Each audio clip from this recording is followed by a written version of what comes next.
आपने पूछा है कि घर लेना है रिटायरमेंट के बाद एक पैसिव इनकम उसमें से क्रिएट हो जाए। अब मैं आपको अपने एक लाइव केस स्टडी बताता हूँ क्लाइंट का। She is 52, doesn't have her husband, बच्ची सेट हो गई है, पढ़ाई वढ़ाई करके काम करने लग गई है, wants to retire in 3 years। एक घर में वो रहती हैं और ज़िंदगी में एक घर और बना लिया। और वो जो एक घर दूसरा बनाया ना, वो अभी जब उन्होंने खरीदा था शायद 1.25 1.3 करोड़ का था, अभी 2 करोड़ हो गया 7-8 साल में।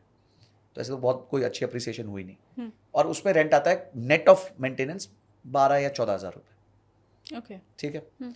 अब आप सोचिए एक लेडी 55 ईयर्स की है, उसको टेनेंसी एग्रीमेंट्स करने जाना है, उसको रेंट कलेक्ट करना है, टेनेंट आर्म ट्विस्ट करते हैं ओल्ड लेडीज़ को देख के या ओल्ड लोगों को देख के, और फिर कुछ घर में ख़राब हो गया तो रिस्पॉन्सिबिलिटी लैंडलॉर्ड की होती है, टेनेंट की तो होती नहीं है। So if you look at all these things Shalini ji, एक अपार्टमेंट से रेंट लेना as a passive income for somebody who is old is very difficult, very difficult. उससे ज़्यादा अच्छा तरीका है कि आप उस पैसे से म्यूचुअल फंड्स में इन्वेस्ट करिए, अलग अलग प्रकार के। आपकी उम्र ज़्यादा होगी तो ज़्यादा रिस्क मत लो। 80% पैसा, 70-80% पैसा जो है वो आप सेफ फंड में रखो, 10-20% से रिस्क ले लो, क्योंकि आपका फंड अगर बड़ा है, अच्छा साइज का है। जैसे इनके साथ भी यही हुआ, 2 करोड़ का फंड था, 40 लाख रुपए के साथ रिस्क ले लिया गया। 1 करोड़ 60 लाख रुपए सेफ इंस्ट्रूमेंट्स, एकदम सेफ डेट इंस्ट्रूमेंट्स, जहां 7 से लेकर 9%। अच्छा, काफी आजकल नए डेट इंस्ट्रूमेंट्स आए हैं जिसे हम कॉर्पोरेट बॉन्ड्स कहते हैं। कॉर्पोरेट बॉन्ड्स अगर आप देखना चाहें तो कॉर्पोरेट बॉन्ड्स आपको 9.5% से 11.5% तक के फिक्स रिटर्न्स देते हैं। तो ये एक अलग कैटेगरी आ गई है। बहुत सारे प्लेटफॉर्म्स हैं जहां पे आप जाके ये परचेज कर सकते हैं, डायरेक्टली परचेज कर सकते हैं।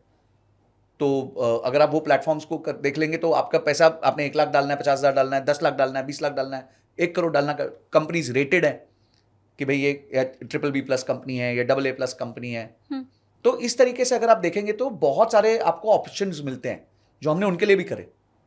सो अब क्या है, अब उनको बॉन्ड से पैसा आ रहा है, मंथली इंटरेस्ट आ रहा है, और 40 लाख रुपए जो उनका है वो ग्रो करेगा अगले 20 साल में, और वो ग्रो करके करीबन मुझे ऐसा लगता है कि 5-6 करोड़ पहुंच जाएगा, क्योंकि वो हाई रिस्क इंस्ट्रूमेंट में है। अब जब तक वो 5-6 करोड़ पहुंचेगा तब तक इनका ये जो बचा हुआ 1 करोड़ 60 लाख है वो खत्म हो जाएगा, और जब 20 साल बाद वापस वो टाइम आएगा तो 6 करोड़ उनके पास होगा, उससे वापस वो कमा लेंगे। अब इसमें उनको एक बार भी किसी की शक्ल नहीं देखनी, रेंट के लिए चीची पैपा पूपू नहीं करनी। SWP से 28 तारीख की तारीख सेट है, 28 तारीख को उनके घर में पैसा आ जाएगा, अकाउंट में पैसा आ जाएगा, किसी को फोन करने की जरूरत नहीं है। और टैक्सेशन सिर्फ 12.5% है, सिर्फ 12.5% का टैक्स है जो भी गेन है। अगर म्यूचुअल फंड है, बॉन्ड है तो वो 25-30% जो भी आपका इनकम के हिसाब से टैक्स लग जाएगा। That's it. क्यों हमारे को रेंट पे जाना है? दूसरा घर खरीदना इज अ बिगेस्ट लायबिलिटी। अगर आप यंग है, 40s में, आपको यार मैं इसको Airbnb पे चढ़ा दूंगा, मैं इसको ऐसे कर दूंगा, मैं इसके साथ ऐसे कर दूंगा, मैं फ्लिप कर दूंगा, मतलब आप एक्टिवली सोच रहे हैं उसको लेके, तो आप डेफिनेटली एक अदर एसेट ले सकते हैं। मैं काफी लोगों को जानता हूं जिन्होंने नोएडा में घर रेंट पे लेके उनको Airbnb में कन्वर्ट कर दिया, और रेंट 50,000 दे रहे हैं, कमा 1 लाख रुपए रहे हैं, थोड़ा बहुत खर्चा करके 30,000 रुपए फालतू हर घर से कमा रहे हैं जहां पे घर भी उनका नहीं है। तो अगर आप समझदार है तो आप वे आउट्स ढूंढ लेंगे, पर अगर आप ओल्ड हो गए तो मैं तो हाथ जोड़ देता हूं भाई, अगर आप ओल्ड है और ये सोच रहे हैं कि मैं घर किराया देके पैसिव इनकम कमाऊंगा, it is the worst method to make passive income. तो प्रॉपर्टी में इन्वेस्ट करने को आप किसे सलाह देते हैं? देखिए, प्रॉपर्टी में इन्वेस्ट किसको करना चाहिए? अगर आपको घर खरीदना है तो घर खरीदना अपने रूल्स के हिसाब से, अगर आप EMI अफोर्ड कर सकते हैं, ऐसा ना हो जाए कि EMI 70% 60% चली गई, 35% 40% तक अगर आपके घर की EMI चल रही है तो आप घर ले लीजिए। ठीक है, काफी लोगों को होता है मेरा इमोशनल कनेक्शन है घर के साथ, तो कर लीजिए, कोई प्रॉब्लम नहीं।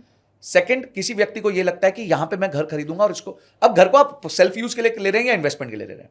इन्वेस्टमेंट के लिए ले रहे हैं तो एक चीज याद रखिएगा कि घर के रेंटल यील्ड से तो आपकी पूर्ति नहीं होने वाली। भारत देश में रेंटल यील्ड 2% से लेकर 3% ही है, चाहे कितना भी रेंट बढ़ जाए, कितना भी रेंट बढ़ जाए, 2 से 3% से ऊपर रेंटल यील्ड नहीं है। तो आप 8-9% पे लोन ले रहे हो और 2-3% में निवेश कर रहे हो, यहाँ कहाँ की बुद्धि है? तो फिर आप मानते हो कि मेरा घर बढ़ जाएगा, 5%, 6%, 7% साल का बढ़ जाएगा।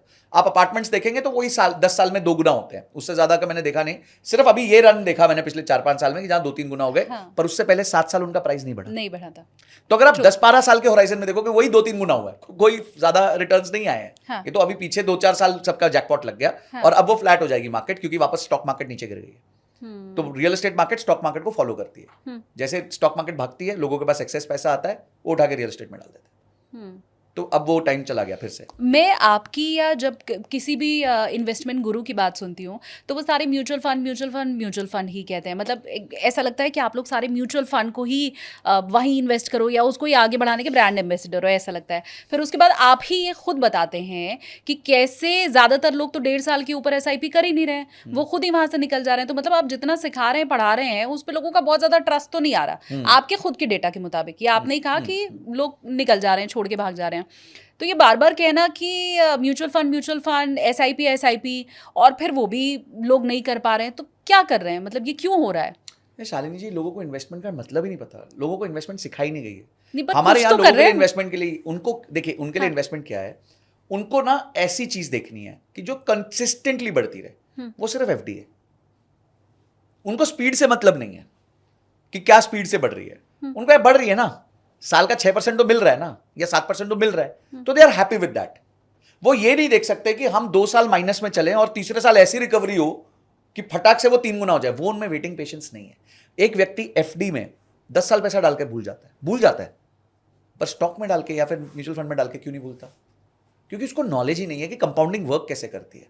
अब मैंने कोई जगह इन्वेस्टमेंट स्टार्ट करी 2016 में, पहला यूनिट खरीदा था 52 रुपीज का, ठीक है। 3.5 साल बाद वो यूनिट था 52 रुपीज का, मतलब 0 रिटर्न हो गया। हाँ।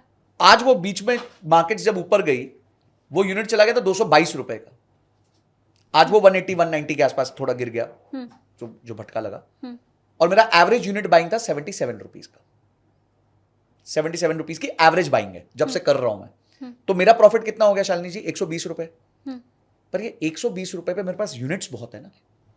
रिलायंस का शेयर आज 1200 रुपए का है फॉर एग्जाम्पल, तो बोलो 1200 रुपए का तो शेयर है।